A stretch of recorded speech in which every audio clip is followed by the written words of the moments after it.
Within the interior of East Africa resides the small but beautiful nation of Uganda. However, Uganda is and has been for a long time been a poor country. This has largely been attributed to major political instability since it gained its independence in 1962. Despite this, the country has been long speculated to be poised for rapid economic and development growth on account of its significant natural resource deposits, abundant fertile agricultural land, and large working age population. But like all developing nations, Uganda has been in need of significant monetary investment to aid in the development of heavy industry, increase public utilities, and scale up infrastructure to meet the demands of a growing economy and population.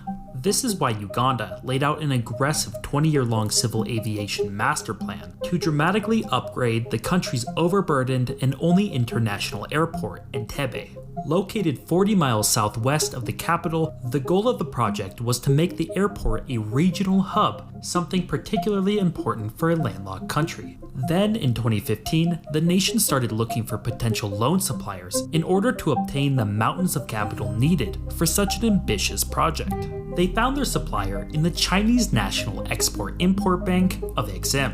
The $207 million 20-year-long contract secured the funding to begin construction. At face value, this seems like a perfectly normal and mutually beneficial deal, but it underpins a much larger and insidious scheme by the Chinese Communist Party to become a superpower. With construction at Entebbe well underway, things were going smoothly. However, the situation soured when the Ugandan Civil Aviation Authority started to look at the fine details of the hastily agreed upon contract, discovering some 13 separate clauses that were deemed unfriendly or toxic, including measures that essentially mortgaged out the airport, with all channels for mediation to be conducted through Chinese courts, and gave China the ability to approve and veto budgets. All this means is that China is in the driver's seat of the current contract and in control of any modifications to that contract in the future. Under pressure from China to make a deal quickly, Ugandan leaders either failed to identify these toxic clauses or decided to take a risk. Nevertheless, things started to erode in 2020 with the global economic crash, which crippled Uganda's financial situation. In a desperate attempt to renegotiate the contract in early 2021, the Chinese bank rejected. By late 2021, it's been rumored that Uganda has found itself unable to make payments, which triggered a takeover of the airport by China in November. While the full situation and extent of the issue is currently unknown, since both nations are trying to keep things quiet, a total takeover of the airport would not, however, be a surprising thing to occur. In fact, China, over the last decade, has seized many valuable infrastructure assets of developing countries on the back of its Belt and Road Initiative.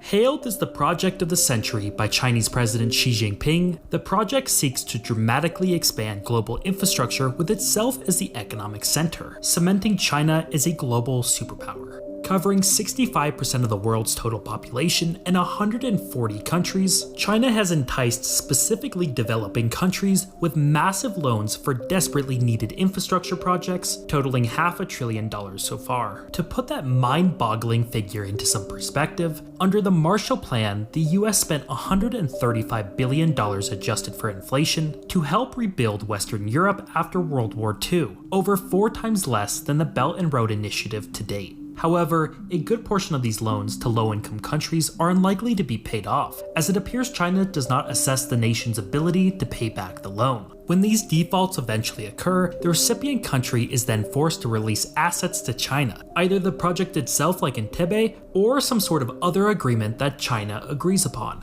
In fact, in 2019, Uganda's southern neighbor Kenya almost forfeited the port of Mombasa, the largest port in Africa and by far the most important piece of economic infrastructure in the country. However, in saving the port, Kenya is now overburdened by a mountain of Chinese debt, costing the nation over 40% of all tax revenue to make payments. One such country that did end up losing its port was Sri Lanka, who now has to lease out the port to China for the next 99 years. Not only is this a major blow to Sri Lanka's economy and sovereignty, but it also has sparked fears that China might use the port as a naval base a mere 200 miles from its geopolitical rival, India. A similar situation occurred in Djibouti, giving China a forward naval base along the most important economic shipping lane in the world. Laos, who has let external debts get out of hand, will now be forced to cede a majority stake in the national power grid, effectively putting a political stranglehold on the nation. With huge fixtures of these economies being in control by the Chinese government, the developing countries become heavily influenced, if not financially subservient, to Beijing. If China owns your only major shipping port, who do you think you'll have to trade with? This is called debt trap diplomacy, and the motivation to utilize it ultimately stems from China's current economic conundrum. See, China has experienced unbelievable growth and industrialization in the last 40 years. However, that growth is largely attributed to the vast availability of very cheap labor. As wealth and productivity have steadily increased, that labor is slowly becoming less affordable and less competitive on the global stage, and it's starting to affect China's growth. This is called the middle income trap, of which countries such as Brazil and South Africa have experienced, ultimately stagnating their economic growth. But China has seen this coming for some time, and they have aspirations to become a superpower. Their strategy, which is enabled through the Belt and Road Initiative, is to relocate wealth generation and cheap labor to low-income countries, specifically in Africa, while transferring the domestic market to more complex industrial manufacturing and services, essentially making Africa China's new China. With Africa poised to undergo dramatic economic growth in the 21st century, akin to Asia's in the 20th, and an explosion of population to 3.8 billion by 2100, Africa will then become the world's new source for cheap labor, and China wants to be the main beneficiary of this economic boom.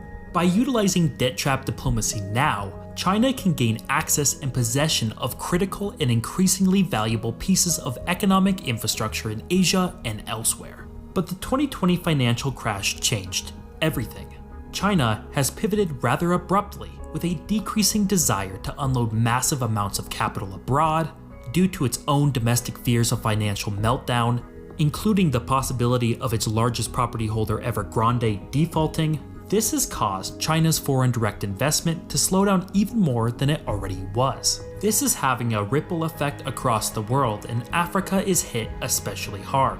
Countries that were expecting to and relying on securing additional funding have found themselves cut off. A project to connect a super fast rail link between the port of Mombasa and Uganda has run out of money. In Kenya, the tracks end abruptly in the countryside, some 468 kilometers short of their destination. Strapped for cash, the country is resorting to refurbishing 19th century colonial British tracks that have laid covered by foliage for over half a century. Similar difficulties are being experienced in Cameroon and Nigeria, as total funding for the continent has dropped from 11 billion to 3.3 billion, a drop of over 70% in just the last 3 years. As these countries find out the hard way that the free-flowing capital of the last decade is not a guarantee, and that China is utilizing these projects for political and economic gain, the future of the Belt and Road Initiative is now in question. In the meantime, however, some countries like Uganda are having to pay the price.